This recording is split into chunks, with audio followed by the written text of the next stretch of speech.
other people actually may not even have to go through what we went through. Maybe just because we're sitting here talking about it, we can be stopping somebody from making some poor decisions or something like that.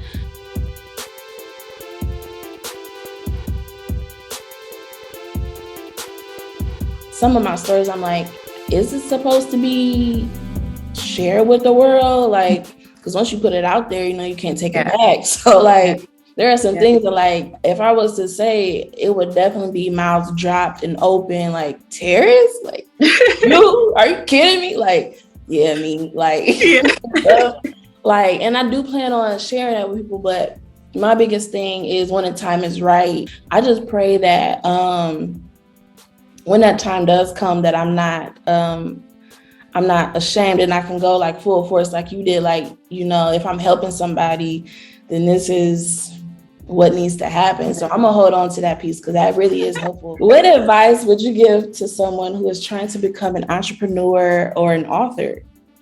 Me. Yeah. So the advice that I would give, I'll do author. To anyone that's trying to become an author is to write down everything. Any thought that you have, any conversation that you're having with God, prayers, write everything down.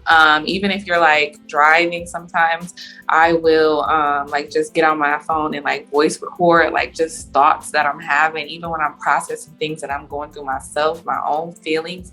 Write everything down, because when I write my books, like that's the stuff that I go back to. I go back to journal entries. I go back to like stuff like this, like interviews that I've done, and I just take those things, and those are the thoughts that I kind of expand on.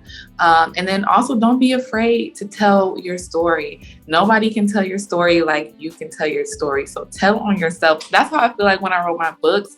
I'm like, I'm gonna tell my story before anybody else can tell my story. I'm gonna tell on myself before anybody can use what I've done against me. You can't use it when I'm using it to help somebody else. Right. And so there's freedom in that, and you don't have to be ashamed, because I know a lot of times we carry a lot of shame and guilt, and it's because we're trying to hide it. Like, I don't want nobody to see the things that I've done. But when you just expose it for everybody to see, and you say, these are the mistakes that I made, this is what you shouldn't do, or this is what I learned from that, then nobody can say anything about it, because you've turned that negative into a positive. And so definitely don't be afraid to share your story and be honest about the things that you've done or the things that you've experienced. That's a great point.